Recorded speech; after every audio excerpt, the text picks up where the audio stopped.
Welcome to the deep dive. Today we're digging into something really crucial for anyone aiming for sustained success. Whether you're leading a company, coaching a team, or even pushing your own limits as an athlete. Absolutely. It applies across the board. We're looking at this concept of good bad days. It's an idea from Coach Ed Padalecki, and it's all about performing well, even when you're not feeling your absolute best. Right. And Coach Padalecki puts it so well, kind of echoing Jack Nicklaus, that the real test is being able to play badly. Exactly. Playing badly well. It sounds like a paradox, but it's key. And what's really interesting is how Coach P frames this. It lines up perfectly with sports psychology principles. Jim Afremow talks about good bad days, too, or being ugly but effective. Ugly but effective. I like that. It hammers home that these off days, they will happen. It's not an if, it's a how. How do you handle them? That's what we want to explore today. Okay. So our mission then for this deep dive is to give our listeners, business pros, coaches, athletes, some really solid strategies. Strategies pulled straight from Coach Padalecki's playbook, turning those tough days into actual progress.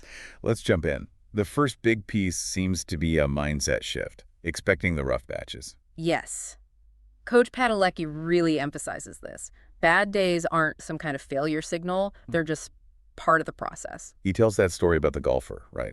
The one who mentally prepared for bad shots. That's a fantastic illustration. He'd basically budget for a few bad shots each round. So when one inevitably happened, No panic, no throwing the club, just a quick mental check. Okay, there's one. And then, crucially, refocusing immediately on the very next shot. and you can see how that applies anywhere, can't you? Totally. Think about it in business.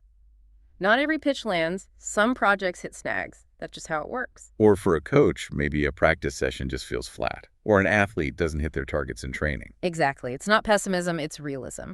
You prepare mentally. Coach P's point is that mistakes, setbacks, they're not proof you're failing. They're just, like he says, part of the game. Okay, so accepting they happen is step one. But then how we react, that's where Coach Padalecki brings in this idea of Decon habits. Ah, yes, the Decon habits. This is critical. These are the things we do, maybe instinctively, that seem helpful or feel good in the moment. But ultimately sabotage us. Like rat poison, right? That's the Decon analogy. Precisely.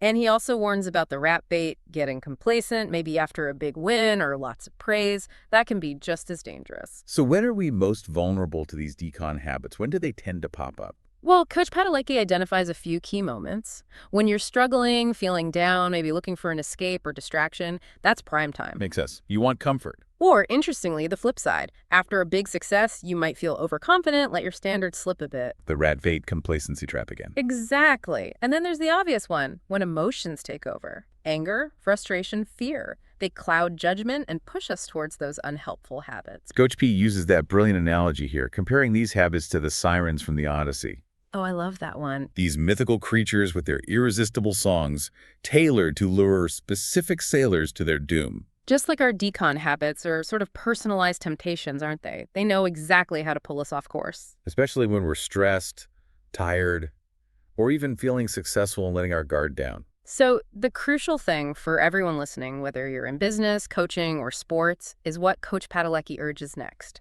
Self-awareness. Knowing your own sirens. Exactly. What are your specific Decon habits? When that pressure hits, what's your go-to negative pattern? Do you procrastinate on the tough stuff? Do you overthink? Maybe get defensive? Or as a coach, maybe you become too critical after a loss. Or too relaxed after a win. Or an athlete skips their recovery routine because they feel invincible after a great performance. You have to know what your specific temptation is. Because, like Coach P says, you can't avoid a trap you don't even know exists.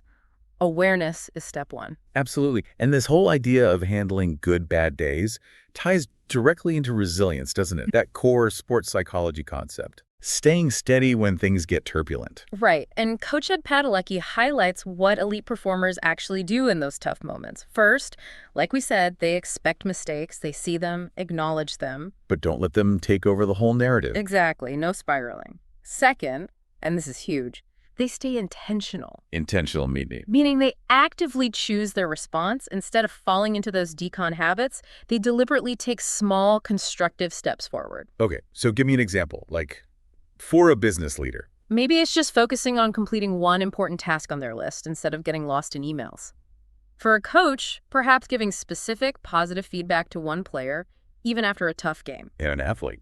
Could be just executing the next drill with complete focus, even if the previous one was messy. It's about controlling the controllable right now. Even tiny actions matter. And the third thing they do. They reframe failure.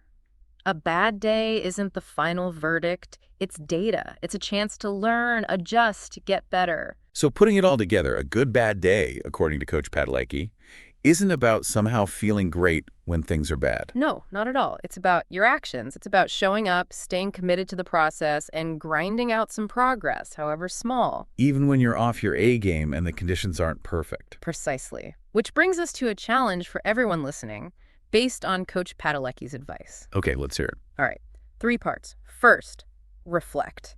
Think about one specific challenge you're facing right now in your work, coaching, training, something that could derail you today or this week. Got it. Identify a current potential disruptor. Second, identify. What is your go-to decon habit when that specific challenge pops up? What's the siren song you need to resist?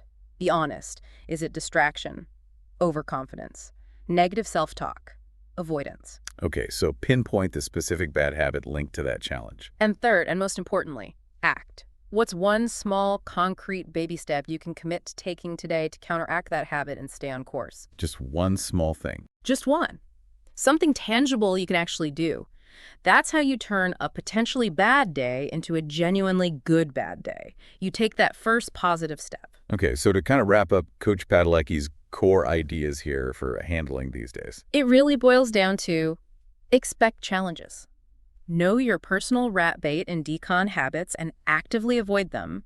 And then master the skill of making intentional progress even when it's tough. Yeah, that's a powerful summary. And the big takeaway feels really liberating, actually. How so? Well, the best performers, the truly elite ones Coach P talks about, they don't just sit around waiting for perfect days. No, they definitely don't. They learn how to win, how to succeed, how to move forward, even when they're operating at, say, 70% instead of 100%. That is the skill, isn't it? Being effective even when you're not feeling phenomenal. So maybe a final thought for people to chew on. Go for it. Think back to the last time you had a real off day. What specific rat bait almost got you? What siren song was playing? Good question. And looking back now, what's one tiny intentional step you could have taken in that moment using Coach Padalecki's framework to navigate it better, to keep moving, even just an inch? That reflection is key. Because understanding that and applying it next time, that's how you build this muscle. That's how you master the good bad day. Absolutely. Understanding and really using these principles from Coach Ed Padalecki. I mean, that's invaluable for anyone serious about high performance over the long haul. So maybe think about one way, just one specific way you can apply this starting literally today. Yeah. This deep dive really gives you the tools, but like any skill, it takes practice. It's an ongoing process of learning, tweaking your approach, and getting better at navigating those inevitable bumps in the road towards whatever your peak performance looks like. Thanks for taking this deep dive with us. We hope this gives you some food for thought as you continue on your journey.